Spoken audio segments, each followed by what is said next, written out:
I'll say welcome and thank you again for the opportunity of presenting this CPD about the latest design and technology in steel panel radiators. Thanks also to netMAG for organising the event, and allow me to introduce myself. My name is Ian Smith. I am the Specification Manager for London and the South East. I'm the interface between yourselves, your company and my company, and it's great to be here. The CPD has been created for the use by architects and specifiers by our technical, marketing and sales team at our factory in Mexborough. I hope you find the seminar interesting, educational and memorable, and thank you for your invitation.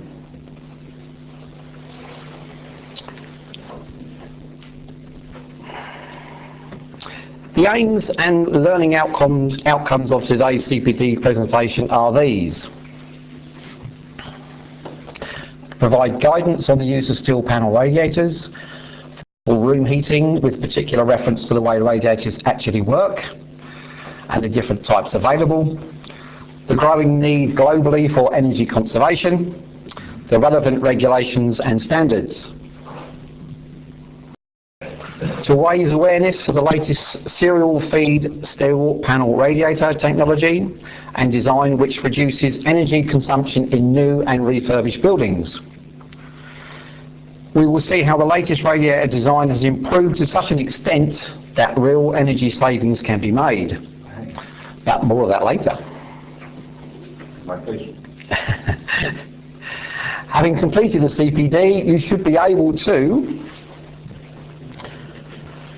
apply the improved knowledge of the latest technology in the steel panel radiator to confidently specify the product to reduce fuel bills and carbon footprint and improve comfort levels in new and refurbished properties.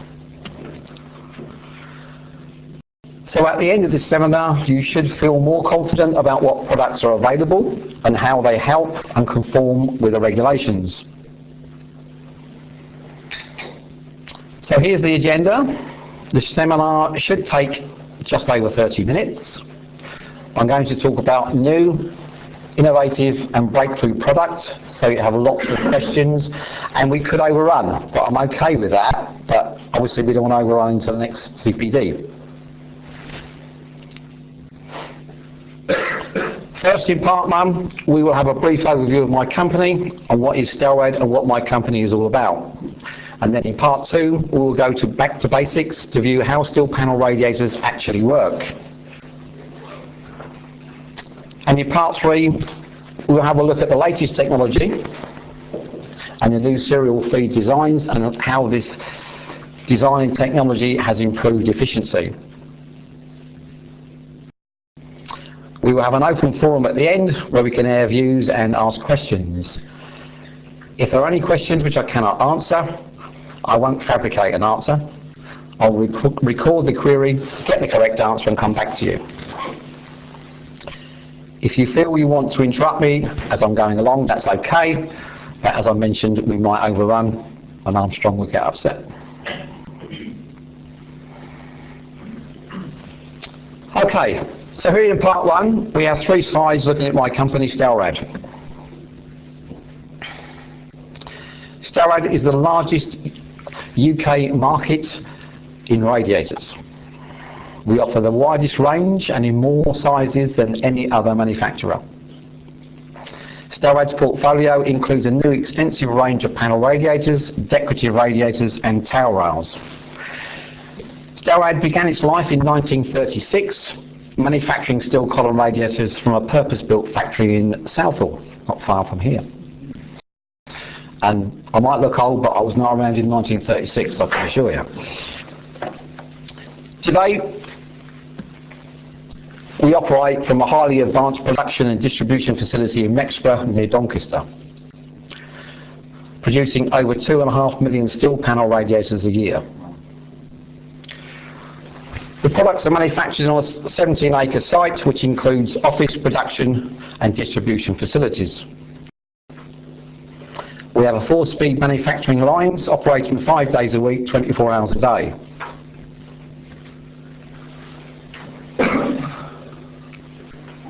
We have an advanced ordering system, centralised warehouse and purpose-built transport fleet. We deliver from stock to ensure that rapid delivery of all Stelrad products. Our group research and development facilities is located in Belgium and has a state-of-the-art laboratories and test equipment alongside the latest CAD and CAM design technology.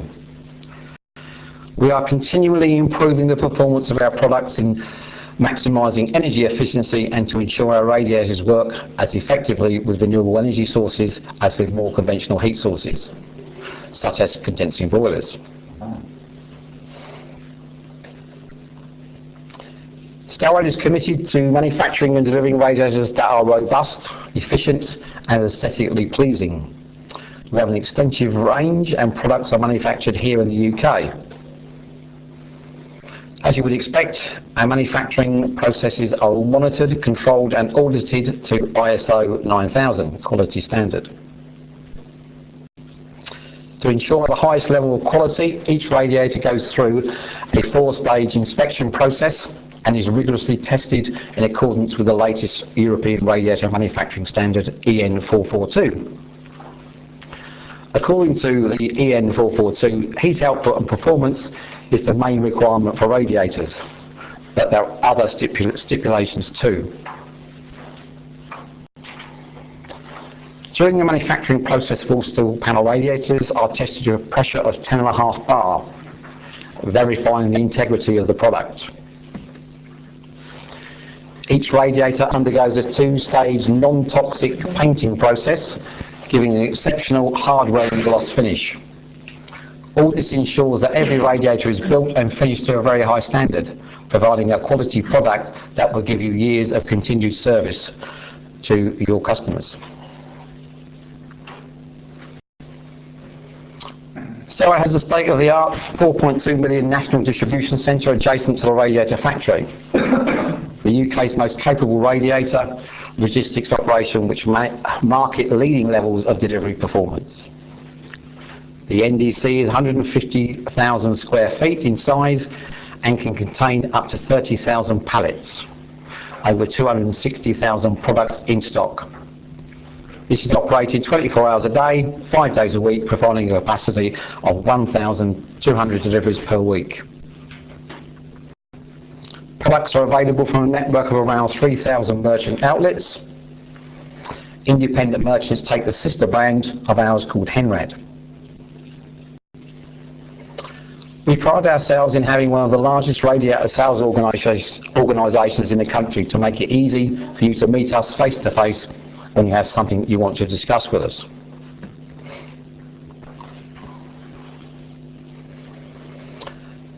Part 2 of the CPD presentation, and here it is. We start building the history of how radiators actually work. We want to go back to first principles. I need to go back to basics in order to build the story and then set the scene for the advanced technology. So, what is a radiator? Simply put, it's a means of heating buildings. Radiators are vessels that allow hot water to circulate through them.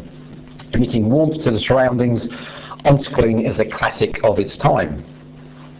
I never saw them either, but there you go. Actually, the first radiator was invented by Franz Zangali, a Russian. He invented a device which significantly contributed to the modern central heating systems. He spent most of his life in St. Petersburg. It must have been freezing winters, which inspired him to make a radiator, I would imagine. A radiator basically consists of sealed, hollow metal container filled with hot water as it gives out heat. The hot water cools and drops to the bottom of the radiator and is forced out of the exit pipe. In essence, radiator technology hasn't changed much in decades. Until now, that is. Because water has a specific heat value of hot water radiator can be specified and sized to correctly replace the room's heat loss and maintain a required level of thermal comfort. Heat to an individual hot water radiator can be controlled manually through a wheel head valve or automatically by a thermostatic radiator valve, which stops the hot water flow when the room has reached the preset temperature. Central heating radiators have many advantages. For instance, compared with underfloor heating, they have a fast response time in heating up and cooling down. They can also be maintained very easily. They are 100% sustainable and recyclable. Technically, they are known as emitters, so during the CPD, I will use both words, emitter and radiator, meaning the same thing. Hot water for the emitter is generated in a boiler and circulated by pumps through emitters within the building. Here is a simple two-pipe central heating system. This is the current standard for hot water systems. The relatively cool water returning to the boiler should force the condensing action of the boiler to function correctly. Today, the most commonly used form of radiator, the emitter, is the steel panel radiator, manufactured from mild steel, 1.2mm thick. There are other types and styles, of course, and they are manufactured from different materials, but the steel panel is the most common. There are four main types. Here is the single panel, available with or without convector fins, known as either P1 without fins or K1 with fins. And here the double panel, available with one set or two sets of convector fins, known as a P+, with one set of fins, or a K2 with two sets of fins. The convector fins improve the heat output by convection. They are zigzagging metal strips that can be seen at the back of the single panel radiators or in the middle of double panel radiators. The convector fins are very important, as they are welded to the main panels and are heated up by the water inside, therefore increasing the surface area of the radiator to emit more heat into the room. Radiators with convection fins will radiate more heat than those without. The double panel reduces the overall size of the emitter required, yet increases the heat output. We will see why in a minute. Where did you get the P+ name from? That's a very good question. Well, I don't know, but I'll find out. The most common and conventional water flow through the panel in the UK is shown here. The hot water flows in through one end of the panel and exits through the other end. These are called flow and return to BOE tappings, bottom opposite end. More common in Europe is the central tapping connection, where water entry and exit is from the centre, bottom of the radiator. This type of tapping is becoming increasingly accepted in the UK. It's important to mention this here, since we will later see how the system is used effectively in the new saving radiator. Notice there is no method of controlling water direction and flow rate once the water has entered the emitter. The emitter is essentially a slab of hot water. It is simple and very basic technology. So central heating systems are heat emitters that are used for space heating. Although we call them radiators, only 20% of the heat given off by a radiator is actually radiant heat. In fact, 80% of the heat given off is through convection. This is simply because the radiator exposes a lot of hot surface in a room, which creates convection currents. So the warmed air above the emitter is replaced by attracting cooler air at the bottom. This is a fairly simple principle, but as you might have expected, from here on in it gets a little more technical.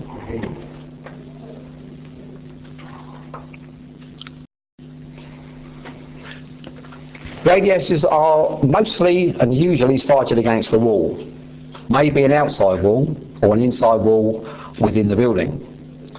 In the image you can see what we have a conventional radiator, a very common type used throughout the UK, indeed the world. When filled with hot water, both front and back panels heat up simultaneously and radiate simultaneously, like this. So as hot water enters the bottom of the radiator, and because the two panels are simply connected by what is known as a parallel feed, both the side which is exposed to the room and the side which is against the wall heat up together. Parallel feed is the conventional design of today's double panel radiator.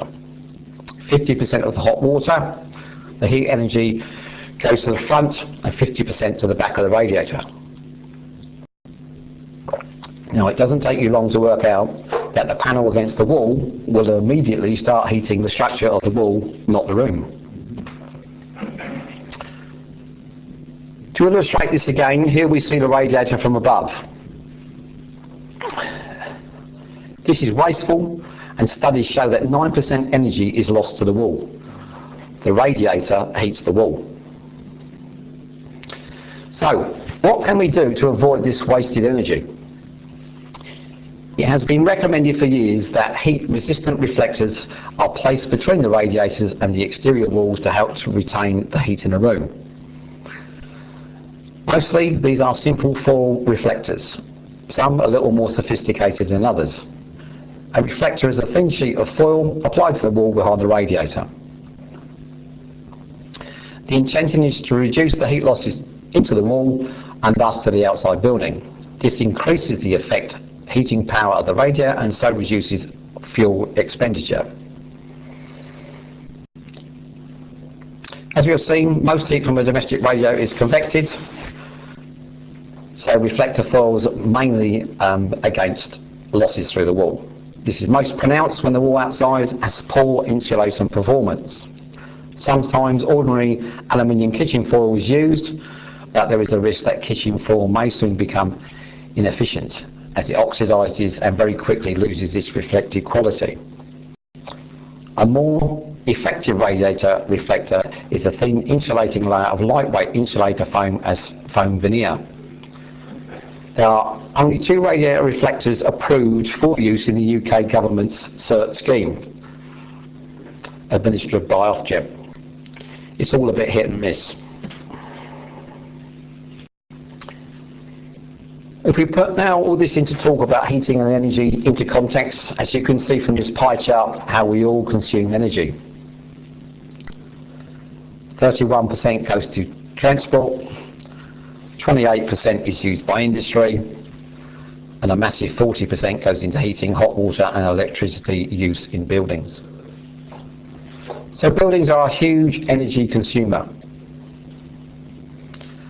The bulk of the energy, 85%, is used for heating and hot water, and that's the crux of the matter. This is a massive concern about the use of energy for heating. Is it sustainable? The European Commission is pushing hard to promote and drive to lower energy buildings with the European Performance of Building Directive.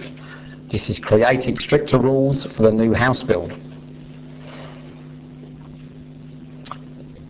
Close to home, our government has been pushing for greater efficiencies by using the building regulations and the Code for Sustainable Homes as the catalyst in drive for the tighter requirements. It's not possible to go into much more detail here than to say that the building regulation approved document L requires that reasonable provision should be made for the conversion of fuel and power in dwellings by limiting the heat loss through the fabric of the building.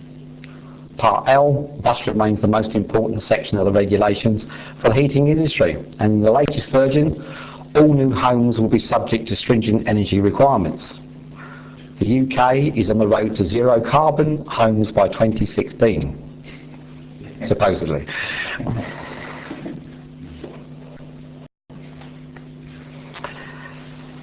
Now that was the background. We're now in part 3 of this CPD. We will be looking at the latest technologies in steel panel emitters. The new radiator makes the best use of all available energy, and in so doing reduces energy consumption and carbon footprint. So put simply, this radiator reduces fuel bills.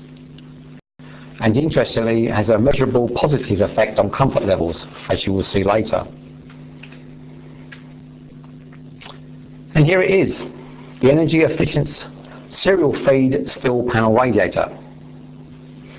Doesn't look a lot different, does it? Innovative technological advance and intelligence. You can spot the difference from what you've seen before. I don't think you can you?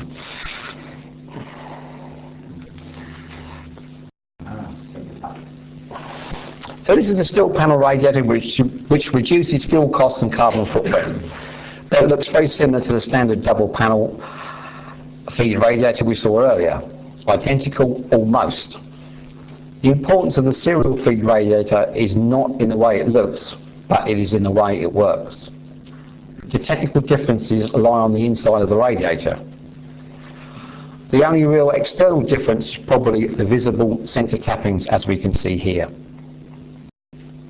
The connections to the radiator are in the middle of the radiator, not at the ends. So in this case, pipe location doesn't depend on the length of the radiator. Central heating pipework can be laid down early in the build, first fix, without the installer having to know in advance what exact radiator sizes he needs. Incidentally, the 3/4 mile thread connection means that the heating pipes can be connected directly to the radiator without any additional couplers. The big advance here is the cost reduction, increased speed of installation and reduced risk of leaks. So this is serial feed. Where do you put the TRVs? It's a good question. Not parallel feed as we saw earlier, and we will see the significance of that shortly. So how does the serial feed emitter actually work? The breakthrough in technology and a genuine advance with the serial feed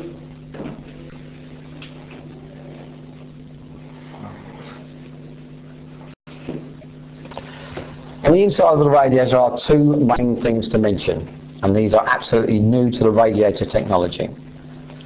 And it is these which control the flow and temperature of the hot water in order to make the emitter more efficient. First is this device, the spacer ring, with seal-up function, which is patented. This device, which is factory fitted, fits either side of the radiator in the front panel.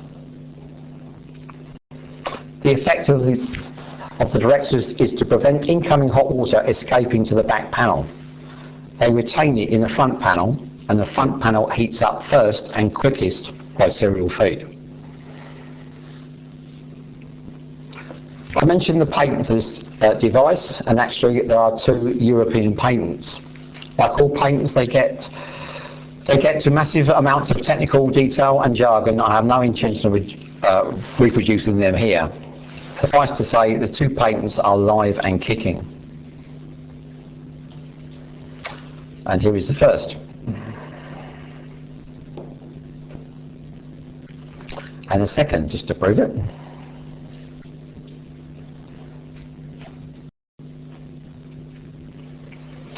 The second device is the factory-fitted thermostatic valve that controls the water feed to the back panel by only allowing it through when predetermined temperature has been reached. Water is controlled and the serial feed to the front panel first and then to the back panel by the valve. The water doesn't just fill up the front and back panel simultaneously as we saw earlier with parallel feed. Different valves are used for different sizes of radiator. We set them at the factory so there is absolutely no hassle for the installer. And because the radiators can be fitted in a variety of positions in a building, the valves can be mounted either left hand or right hand to suit. The installer just makes a quick swap.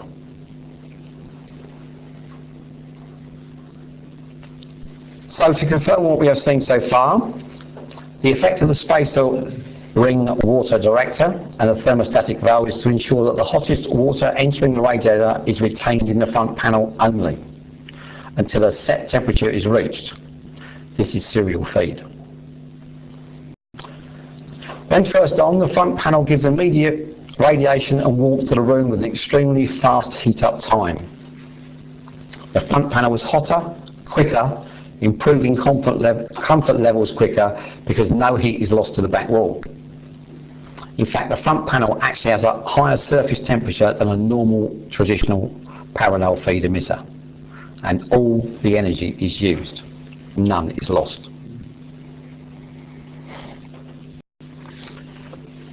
In these simple graphics, you can see how the water flows through from the radiator from the central tappings. Front panel on the left, back panel on the right. And here is our hot water, presented with a red droplet. Now watch as this flows from the front panel is prevented from entering the back panel by the spacer ring water director.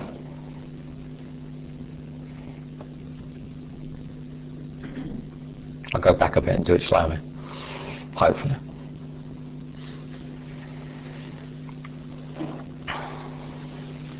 The front panel heats up, the thermostatic valve then operates as its set temperature and the water is allowed to pass to the rear panel. In the rear panel, the water passes through to the return tapping and then into the return pipework and back to the boiler. To confirm once again, hot water is prevented from flowing directly to the rear panel. It is forced to stay in the front panel by the patented spacer ring water director before being allowed by the thermostatic valve into the rear panel. Is there a lock shield? I'll come on to that. We thus have the maximum efficiency possible and improved comfort levels from the off.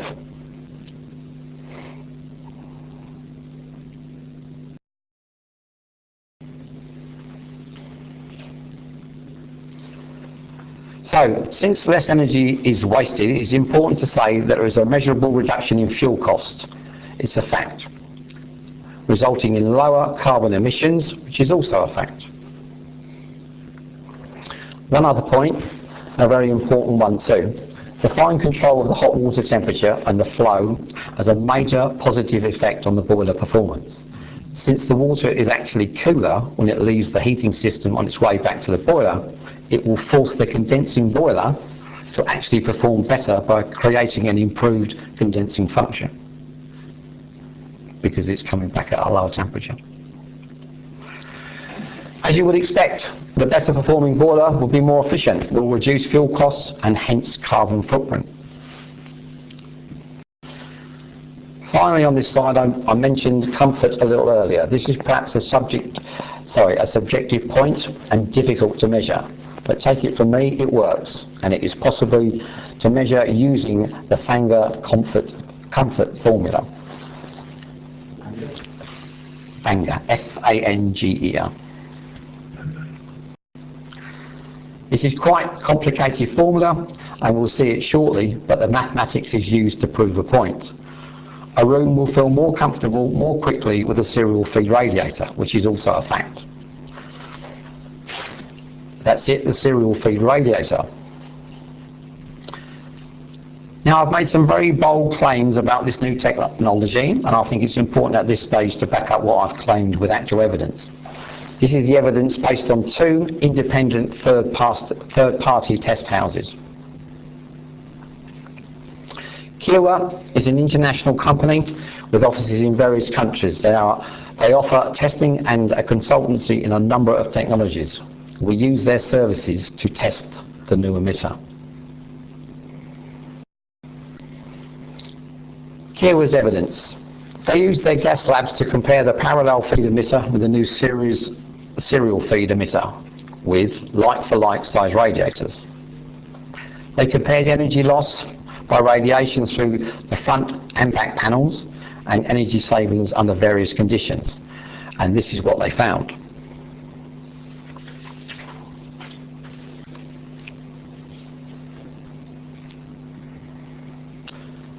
And here are the results.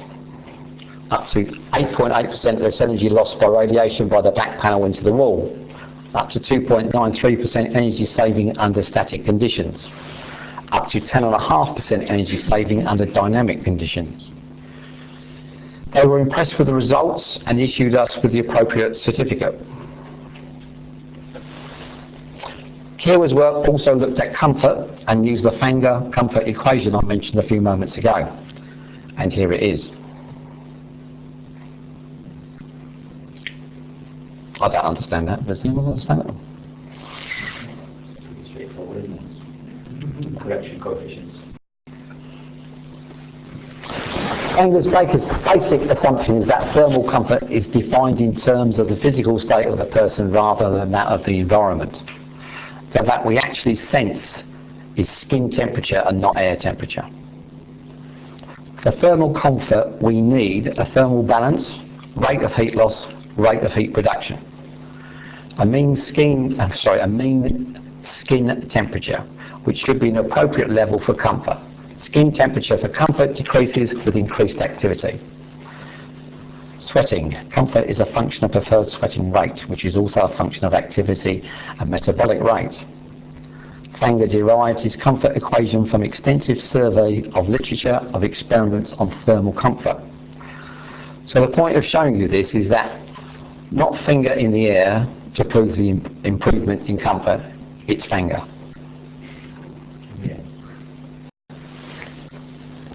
Kira found that depending on temperatures, using the serial feed radiator is a steady state results in up to 4% less heat loss through the wall, up to 26% more radiation out of the front panel, up to 2.7% less gas input.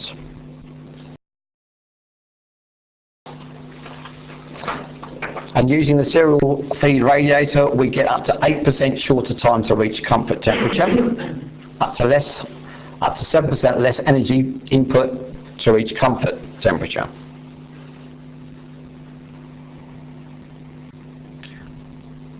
What's the improvement with this radiator over the K1, for example?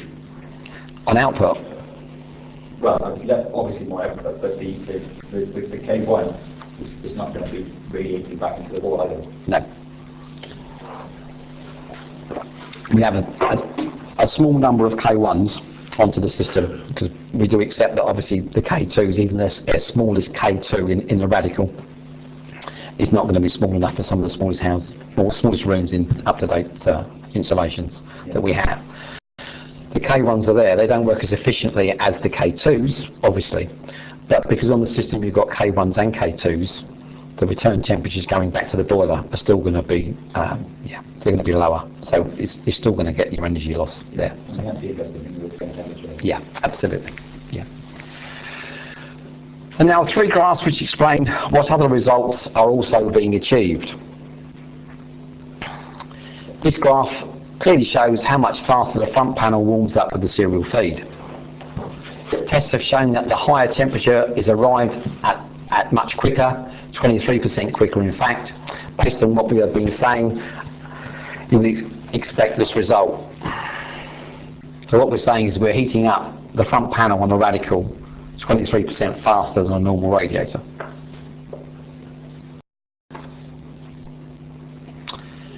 This graph shows that the front panel achieves a 4% higher temperature than a normal radiator. And this graph compares the panel temperature of both the parallel feed and the serial feed emitters. You can see here that for the parallel feed, the front and back panels are at the same temperature. And for the serial feed, you can see the difference we saw before. The green line is the front panel, and the blue line is the back panel. So you can see from that the differential we're getting between the front and the back panel, and the temperature that's going back to the condensing boiler.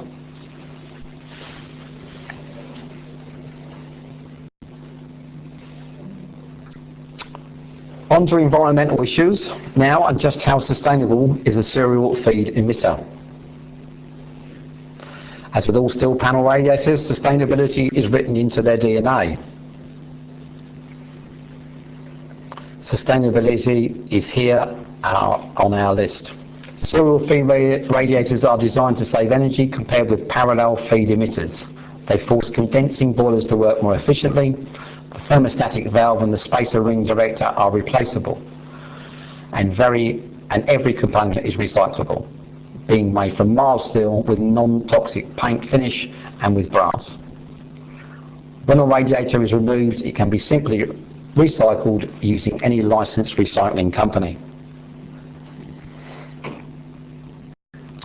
On maintenance, it is important to say straight away that each emitter has a 10-year guarantee against faulty materials and faulty manufacture. If there is a problem, which is unlikely, then we will sort it out. That's their promise. If there should be a problem arising with a built-in factory-fitted valve, these are available as spare parts and are of course fully replaceable. But the key point about radiators is that we are really easy to maintain. In fact, they are virtually maintenance-free. They are easy to get at and are constructed of relatively simple technology. And they are totally unlike underfloor heating, for instance, which are, without exaggeration, something of a nightmare if something goes wrong. So, life cycle costs. Dare I say, how long is a piece of string? Probably not, but the life cycle costs of a serial feed radiator are made up of several components. Firstly, the capital cost of the radiator themselves. As you would expect, the serial feed radiator comes at a slight cost premium compared with, say, a simple double panel radiator with single fins. What percent are you talking about? It works out roughly about £25 to £30 more for a radical radiator than a normal compact radiator. It's a case of having to pay the premium for the added features and benefits. It's all about added value. Secondly, the capital cost of the system installation. So this cost applies to the entire system, which includes pipework and boiler. We recommend that on the completion of a system, it should be properly flushed in accordance with the British Standard Code of Practice for the treatment of water in domestic hot water central heating systems, BS 7593, 2006. There is a cost here for flushing, but the cost of a system inhibitor is low and will apply again to entire system, boiler, pipes and radiators. When boilers are replaced, they tend to have a lower lifespan than the radiator itself. Systems will be flushed and the inhibitor added, and this will maintain in respect of the specific heater inhibitor supplier's recommendations. Regarding the life expectancy of a radiator, this is well in excess of 15 years and could easily be 30 years.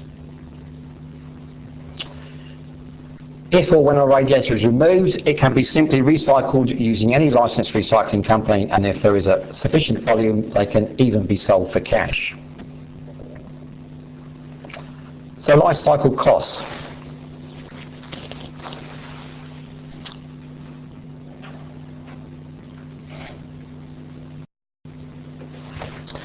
So where would these radiators be best suited? Well, anywhere that a parallel feed radiator is now used.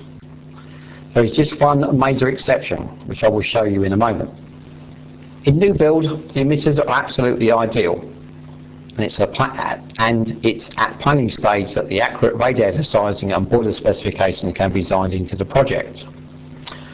But if the actual rad size was down the line, the centre feed of this type of radiator is ideal, since the first plumbing central heating fix can be done up front and final fitting made later.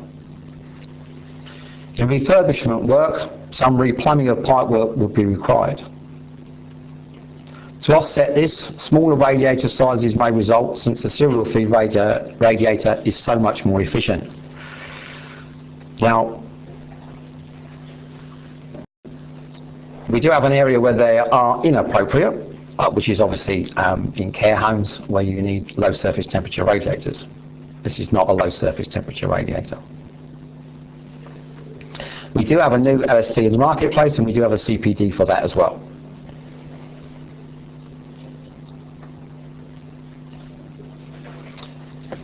Okay, now to summarise today's presentation, we have seen how radiators actually work, how they produce heating comfort by both radiation and convection. We have seen the difference between single panel and double panel radiators. And we have seen the difference between the conventional UK tapping configuration and the European type with centre tappings.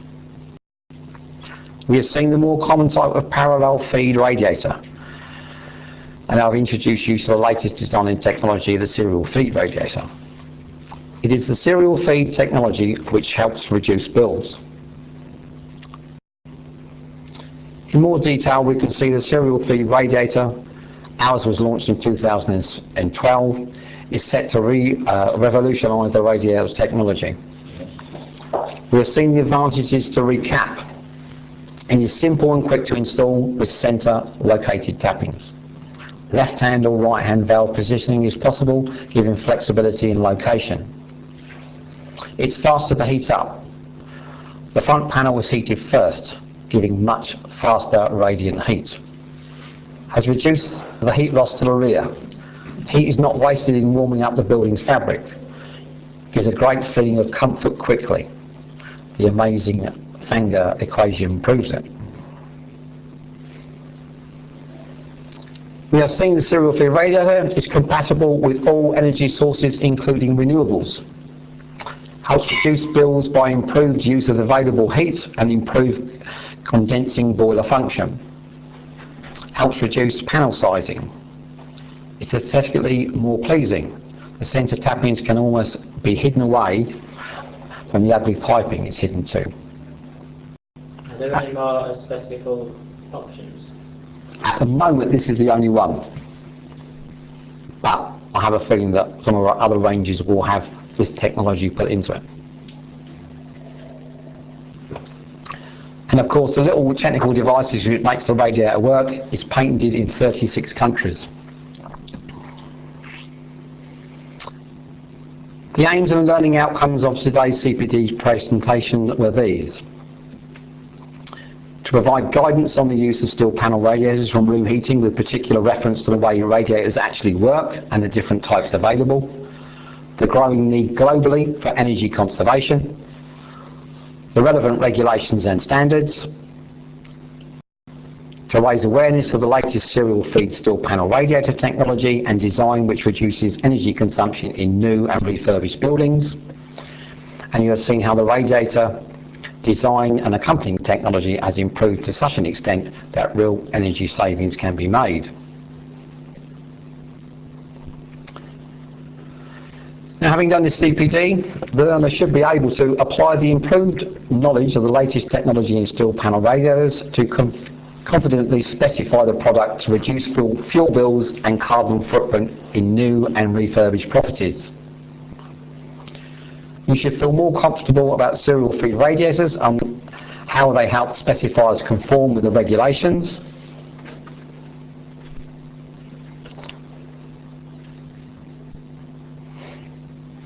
And thank you for listening.